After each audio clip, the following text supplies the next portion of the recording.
Famous story channel में आपका स्वागत है।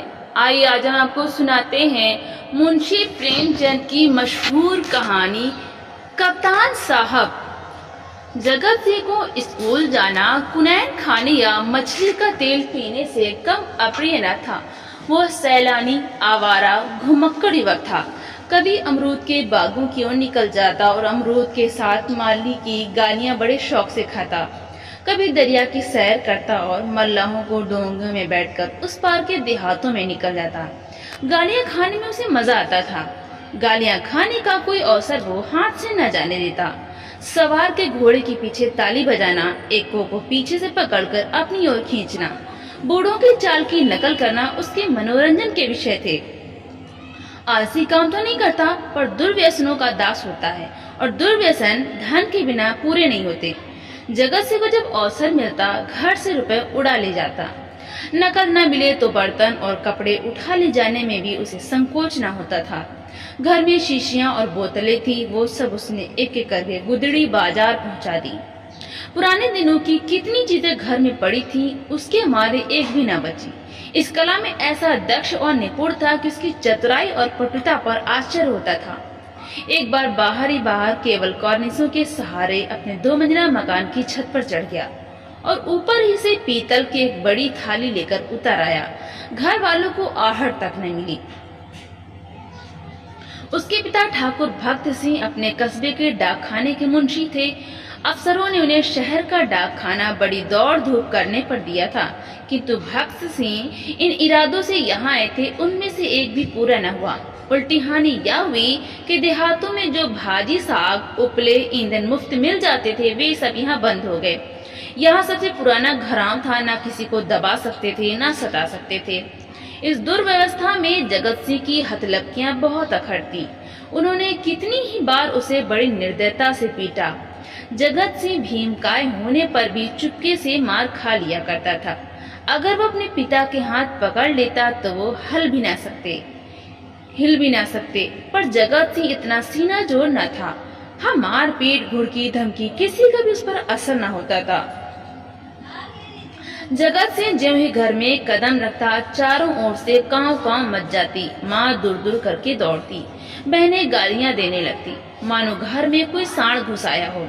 घर वाले उसकी सूरत से जलते थे। इन तिरस्कारों ने उसे निर्लज्ज बना दिया था। कष्टों के ज्ञान से वो निर्द्वंद सा हो गया था। जहाँ नींद आ जाती वहीं पड़ा रहता, जो कुछ मिल जाता वही खा लेता। ज्यों-ज्यों घर वालों को उसकी चोर कला के गुप्त साधनों का ज्ञान होता जाता था, वे उसे चौकन्ने होते जाते थे। यहाँ तक कि एक बार पूरे महीने भर तक उसकी दाल न गली। चरस वाले के कई रुपए ऊपर चढ़ गए। गांजे वाले ने धुआंधार तकाजे करने शुरू किए। हलवाई कड़वी बातें सुनाने लगा। बेचारे जगत को निकलना मुश्किल हो गया। रात दिन ताक झांक में रहता, पर घात न मिलती थी। आखिर एक दिन बिल्ली के भागे छीका टूटा। भगत सिंह दोपहर को ढाखाने से चले, जो एक बीमा रजिस्ट्री जेब में डाली। कौन जाने कोई हरकारा या डाकिया शरारत कर जाए, किंतु घर आए तो लिफाफे को अचकन की जेब से निकालने की सुधि न रही। जगत से तो ताक लगाए हुए था ही, पैसे के लोभ से जेब टटोली तो लिफाफा मिल गया। उस पर कई आने के टिकट लगे थे। वो कई बार टिकट चुराकर आधे दामों पर बेच चुका था।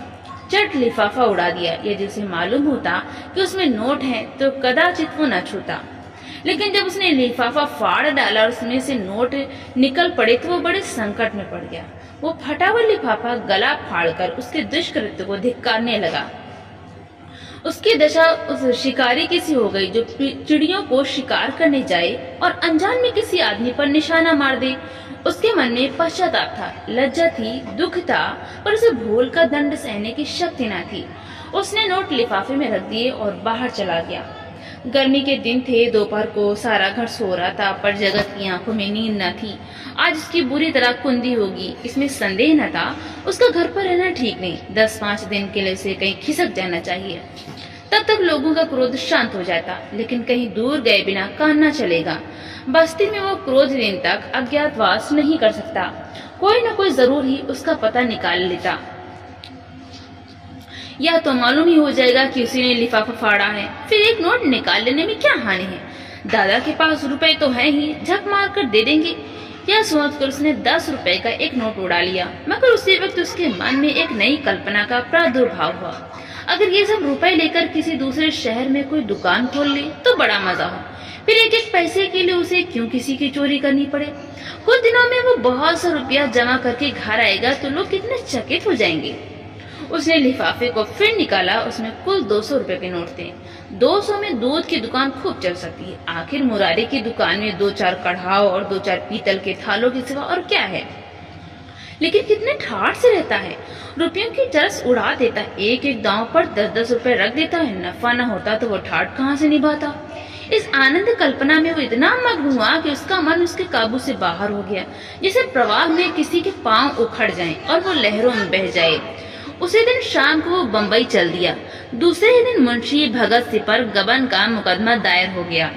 बम्बई के किले के मैदान में बैंड बज रहा था और राजपूत रेजिमेंट के सजीले सुंदर जवान कवायद कर रहे थे। जिस प्रकार हवा बादलों को नए नए रूप में बनाती और बिगाड़ती है, उसी भांति सेना नायक सैनिकों को नए रूप में बनाती और बिगाड़ती है। उसी भांति सेना नायक सैनिकों को नए नए रूप में बना बिगाड़ रहा था। जब कवायद खत्म हो गई तो एक छरहरे डील का युवक नायक के सामने आकर खड़ा हो गया। नायक ने पूछा, क्या नाम है? सैनिक ने फौजी सलाम करके कहा, जगत सिंह। क्या चाहते हो? फौज में भर्ती कर लीजिए। मरने तो सुन नहीं डरते? बिल्कुल नहीं, राजपूत हूँ। बहुत कड़ी मेहनत करनी पड़ेगी, इसका भी डर नहीं। अदन जाना पड़ेगा, खुशी से जाऊंगा। कप्तान ने देखा बला का हाजिर जवाब, मन चला, हिम्मत का धनी जवान है, तुरंत फौज में भर्ती कर लिया। तीसरे दिन रेजिमेंट अदन को रवाना हुआ, मगर ज्यों-ज्यों जहाज आगे चलता था, जगत का दिल पीछे रह जाता था। जब तक जमीन का किनारा नजर आता रहा, वो जहाज के डेक पर खड़ा अनुरक्त नेत्रों से उसे देखता रहा। जब वो भूमि तट जल में विलीन हो गया तो उसने एक ठंडी सांस ली और मुंह ढांप कर रोने लगा। आज जीवन में पहली बार उसे प्रियजनों की याद आई। वो छोटा सा कस्बा, वो गांजे की दुकान, वो सैर सपाटे, वो सुहूद मित्रों के जमघट आंखों में फैलने लगे। कौन जाने फिर कभी उनसे भेंट होगी या नहीं। एक बार वो इतना बेचैन हुआ कि जी नहीं आया, जी मैं पानी में कूद पड़े। जगत सिंह को अदन में रहते 3 महीने गुजर गए। भांति भांति की नवीनताओं ने कई दिन तक उसे मुग्ध किए रखा, लेकिन पुराने संस्कार फिर जागृत होने लगे। अब कभी कभी उसे स्नेहमयी माता की याद आने लगी, जो पिता के क्रोध, बहनों के धिक्कार और स्वजनों की तिरस्कार में भी उसकी रक्षा करती थी। उसे वो दिन याद आया जब एक बार वो बीमार पड़ा था। उसके बचने की कोई आशा न थी, पर ना तो पिता को उसकी कुछ चिंता थी, ना बहनों को। केवल माता थी जो रात की रात उसके सिरहाने बैठी अपनी मधुर स्नेहमयी बातों से उसकी पीड़ा शांत करती रही थी। उन दिनों कितनी बार उसने उस देवी को नीव रात्रि में रोते देखा था। वो स्वयं रोगों से जीर्ण हो रही थी, लेकिन उसकी सेवा शुश्रूषा में वो अपनी व्यथा को ऐसे भूल गई थी मानो उसे कोई कष्ट ही नहीं। क्या उसे माता के दर्शन फिर होंगे? वो इसे क्षोभ और नैराश्य में समुद्र तट पर चला जाता और घंटों अनंत जल प्रवाह को देखा करता। कई दिनों से उसे घर पर एक पत्र भेजने की इच्छा हो रही थी, किंतु लज्जा और ग्लानि के कारण वो टालता जाता था। आखिर एक दिन उससे न रहा गया। उसने पत्र लिखा और अपने अपराधों के लिए क्षमा मांगा। पत्र आदि से अंत तक भक्ति से भरा हुआ था। अंत में उसने इन शब्दों में अपनी माता को आश्वासन दिया था, माता जी, मैंने बड़े बड़े उत्पात किए हैं, आप लोग मुझसे तंग आ गई थी। मैं उन सारी भूलों के लिए सच्चे हृदय से लज्जित हूँ और आपको विश्वास दिलाता हूँ कि जीता रहा तो कुछ न कुछ करके दिखाऊंगा। तब कदाचित आपको मुझे अपना पुत्र कहने में संकोच न होगा। मुझे आशीर्वाद दीजिए कि अपनी प्रतिज्ञा का पालन कर सकूं। यह पत्र लिखकर उसने डाकखाने में छोड़ा और उसी दिन से उत्तर की प्रतीक्षा करने लगा, किंतु 1 महीना गुजर गया और कोई जवाब न आया। उसका जी घबराने लगा। जवाब क्यों नहीं आता? कहीं माताजी बीमार तो नहीं है? शायद दादा ने क्रोधवश जवाब न लिखा होगा। कोई और विपत्ति तो नहीं आ पड़ी? कैंप में एक वृक्ष के नीचे कुछ सिपाहियों ने शालिग्राम की एक मूर्ति रख छोड़ी थी। कुछ श्रद्धालु सैनिक रोज उस प्रतिमा पर जल चढ़ाया करते थे। जगत सिंह उनकी हंसी उड़ाया करता, पर आप विक्षिप्तों की भांति प्रतिमा के सम्मुख जाकर बड़ी देर तक मस्तक झुकाए बैठा रहा। वो इसी ध्यान अवस्था में बैठा था कि किसी ने उसका नाम लेकर पुकारा। यह दफ्तर का चपरासी था और उसके नाम की चिट्ठी लेकर आया था। जगत सिंह ने पत्र हाथ में लिया तो उसकी सारी देह कांप उठी। ईश्वर की स्तुति करके उसने लिफाफा खोला और पत्र पढ़ा। लिखा था, तुम्हारे दादा को गबन के अभियोग में 5 वर्ष की सजा हो गई। तुम्हारी माता इस शोक में मरणासन है, छुट्टी मिले तो घर चले आओ। जगत सिंह ने उसी वक्त कप्तान के पास जाकर कहा, हुजूर मेरी माँ बीमार है, मुझे छुट्टी दे दीजिए। कप्तान ने कठोर आंखों से देखकर कहा, अभी छुट्टी नहीं मिल सकती, तो मेरा इस्तीफा ले लीजिए। अभी इस्तीफा नहीं लिया जा सकता, मैं एक क्षण भी नहीं रह सकता, रहना पड़ेगा। तुम लोगों को बहुत जल्द लाभ पर जाना पड़ेगा। लड़ाई छिड़ गई, तब मैं घर नहीं जाऊंगा। हम लोग कब तक यहाँ से जाएंगे? बहुत जल्द, 2 ही 4 दिनों में। 4 वर्ष बीत गए। कैप्टन जगत सिंह का योद्धा उस रेजिमेंट में नहीं है। कठिन अवस्थाओं में उसका साहस और भी उत्तेजित हो जाता है। जिस मुहिम में सबकी हिम्मतें जवाब दे जाती हैं, उसे सर करना उसी का काम है। हल्ले और धावे में वो सदैव सबसे आगे रहता है। उसकी त्योरियों पर कभी मैल नहीं आता। उसके साथ ही वो इतना विनम्र, इतना गंभीर, इतना प्रसन्नचित है कि सारे अफसर और मातहत उसकी बड़ाई करते हैं। उसका पुनर्जीतन सा हो गया। उस पर अफसरों को इतना विश्वास है कि अब वे प्रत्येक विषय में उससे परामर्श करते हैं। जिससे पूछे वही वीर जगत सिंह की विरुदावली सुना देगा। कैसे उसने जर्मनों की मैगजीन में आग लगाई, कैसे अपने कप्तान को मशीन गनों की मार से निकाला, कैसे अपने एक मातहत सिपाही को कंधे पर लेकर नहीं लाया। ऐसा जान पड़ता उसे अपने प्राणों का मोह नहीं, मानो वो काल को खोजता फिरता हो। लेकिन नित्र रात्रि के समय जब जगत सिंह को अवकाश मिलता है, वो अपनी छोलदारी में अकेले बैठकर घर वालों की याद कर लिया करता है। 2-4 आंसू की बूंदें अवश्य गिरा देता है। वो प्रति मास अपने वेतन का बड़ा भाग घर भेज देता है और ऐसा कोई सप्ताह नहीं जाता जबकि वो माता को ना पत्र लिखता हो।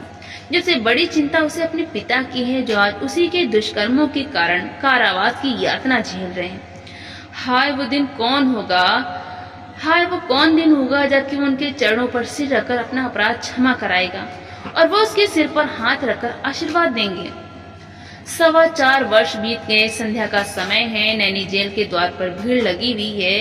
कितने कैदियों की मियाद पूरी हो गई है। उन्हें लिवा जाने के लिए उनके घर वाले आए हुए हैं, किंतु बूढ़ा भगत सिंह अपनी अंधेरी कोठरी में सिर झुकाए उदास बैठा हुआ है।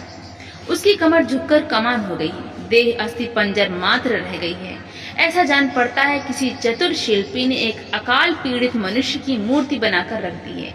उसकी भी मियाद पूरी हो गई, लेकिन उसके घर से कोई नहीं आया। आए कौन? आने वाला था ही कौन?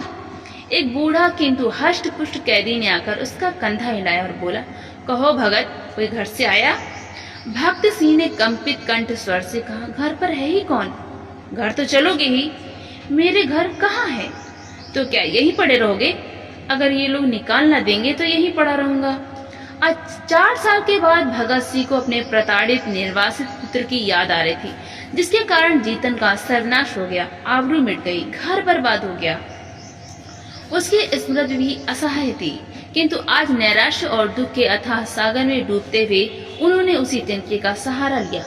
न जाने उस बेचारे की क्या दशा हुई। लाख बुरा है तो भी अपना लड़का है, खानदान की निशानी तो है। मरूंगा तो 4 आंसू तो बहाएगा, 2 चुल्लू पानी तो देगा। हाय, मैंने उसके साथ कभी प्रेम का विवाह नहीं किया। जरा भी शरारत करता तो यमदूत की भांति उसके गर्दन पर सवार हो जाता। एक बार रसोई में बिना पैर धोए चले जाने के दंड में मैंने उसे उल्टा लटका दिया था। कितनी बार केवल जोर से बोलने पर मैंने उसे तमाचे लगाए थे। पुत्र सा रत्न पाकर मैंने उसका आदर न किया। यह उसी का दंड है। जहाँ प्रेम का बंधन शिथिल हो, वहाँ परिवार की रक्षा कैसे हो सकती है? सवेरा हुआ, आशा की सूर्य निकला। आज उसकी रश्मियां कितनी कोमल और मधुर थी, वायु कितनी सुखद, आकाश कितना मनोहर, वृक्ष कितने हरे भरे, पक्षियों का कलरव कितना मीठा। सारे प्रकृति आशा के रंग में रंगी हुई थी, पर भक्त सिंह के चारों ओर घने अंधकार था। जेल का अफसर आया। कैद एक पंक्ति में खड़े हुए अफसर एक एक का नाम लेकर रिहाई का परवाना देने लगा। कैदियों के चेहरे आशा से प्रफुल्लित थे। जिसका नाम आता वो खुश खुश अफसर के पास जाता, परवाना लेता, झुककर सलाम करता और तब विपत्ति काल के संगियों से मिलकर बाहर निकल जाता। उसके घर वाले दौड़कर उससे लिपट जाते। कोई पैसे लुटा रहा था, कहीं मिठाइयाँ बांटी जा रही थी, कहीं जेल के कर्मचारियों को इनाम दिया जा रहा था। आज नरक के पुतले विनम्रता के देवता बने हुए थे। अंत में भक्त सिंह का नाम आया। वो सिर झुकाए आहिस्ता आहिस्ता जेलर के पास गए और उदासीन भाव से परवाना लेकर जेल के द्वार की ओर चले, मानो सामने कोई समुद्र लहरें मार रहा है। द्वार से बाहर निकलकर वो जमीन पर बैठ गए। कहाँ जाएं? सहसा उन्होंने एक सैनिक अफसर को घोड़े पर सवार जेल की ओर आते देखा। उसकी देह पर खाकी वर्दी थी, सिर पर कारचोबी साफा, अजीब शान से घोड़े पर बैठा हुआ था। उसके पीछे भी एक फिटन आ रही थी। जेल के सिपाहियों ने अफसर को देखते ही बंदूकें संभाली और लाइन में खड़े होकर सलाम किया। भक्त सिंह ने मन में कहा, एक भाग्यवान वो है जिसके लिए फिटन आ रही है और एक अभागा मैं हूँ जिसका कहीं ठिकाना नहीं। फौजी अफसर ने इधर उधर देखा और घोड़े से उतरकर सीधे भक्त सिंह के सामने आकर खड़ा हो गया। भक्त सिंह ने उसे ध्यान से देखा और तब चौंक कर उठ खड़े हुए और बोले, अरे बेटे जगत सिंह। जगत सिंह रोता हुआ उनके पैरों पर गिर पड़ा। तो दोस्तों, ये थी हमारी आज की कहानी। इस कहानी के बारे में आपकी क्या राय है कमेंट बॉक्स में जरूर बताएं। वीडियो पसंद आई हो तो वीडियो को लाइक करें और चैनल को सब्सक्राइब जरूर करें और इसी तरह की